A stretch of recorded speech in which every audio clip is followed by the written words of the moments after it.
ബുദ്ധി നമ്മളെ നയിക്കേണ്ടത് അള്ളാഹുവിന് മുന്നിൽ വിനയം കാണിക്കുന്നതിലേക്കാണ്, പ്രമാണങ്ങൾക്ക് മുന്നിൽ വിനയം കാണിക്കുന്നതിലേക്കാണ്, പരിശുദ്ധ ഖുർആനിൻ്റെയും തിരുസുന്നത്തിൻ്റെയും കൽപ്പനകൾക്ക് മുന്നിൽ കീഴൊതുങ്ങുന്നതിലേക്കാണ്. അതിനാണ് നമ്മൾ ബുദ്ധി ഉപയോഗിക്കേണ്ടത് എന്ന കാര്യം മറക്കാതിരിക്കുക, ഓർക്കുക. ലോകത്തിലെ പ്രഗത്ഭരായ പല ബുദ്ധിജീവികൾക്കും ഹിദായത്ത് ലഭിച്ചിട്ടേ ഇല്ല. നമ്മൾ പലതരത്തിലുള്ള ഭൗതികവാദ പ്രസ്ഥാനങ്ങളെക്കുറിച്ച് പറയുന്നുണ്ട്.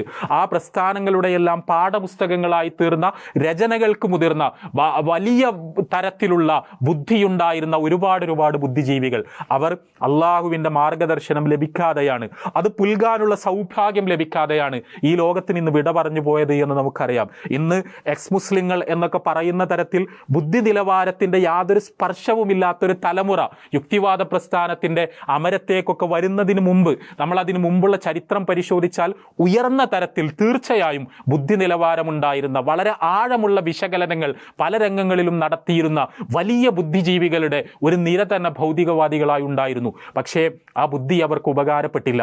അതുകൊണ്ട് അവർക്ക് ആത്യന്തികമായ സത്യങ്ങൾ മനസ്സിലായില്ല. നമ്മൾ ഇസ്ലാമിക ചരിത്രം പരിശോധിക്കുക. ഫിലോസഫർമാരായി, ഫൽസഫയുടെ വക്താക്കളായി കടന്നു വന്നവരുണ്ട്. അവർ പറഞ്ഞത് ഖുർആനിൻ്റെയും ഹദീസിൻ്റെയും ഒന്നും മാർഗദർശനം ഞങ്ങൾക്ക് വേണ്ട, ഞങ്ങൾ വളരെ ബുദ്ധിയുള്ളവരാണ്, തത്വചിന്ത പഠിച്ചവരാണ്, ഞങ്ങൾ അള്ളാഹുവിനെ കുറിച്ച് സ്വന്തം നിലക്ക് മനസ്സിലാക്കിക്കൊള്ളാം, ഈ ഖുർആനും ഹദീസുകളുമെല്ലാം സാധാരണക്കാർക്കുള്ളതാണ് എന്ന് പറഞ്ഞുകൊണ്ട് ബുദ്ധിയുടെ അഹങ്കാരം മൂലം ഹിദായത്തിൻ്റെ മുമ്പിൽ കരിമ്പടം പുതച്ചിരുന്നുകൊണ്ട് അള്ളാഹുവിൻ്റെ മാർഗദർശനത്തോട് മുഖം തിരിച്ചു നിന്ന ഫിലോസഫർമാർ, ഫൽസഫയുടെ ആളുകൾ മുസ്ലിം ലോകത്തിൻ്റെ ചരിത്രത്തിൽ തന്നെ ഉണ്ടായിട്ടുണ്ട്. അതേ വർത്തമാനങ്ങൾ ചില സൂഫികളും പറഞ്ഞിട്ടുണ്ട്.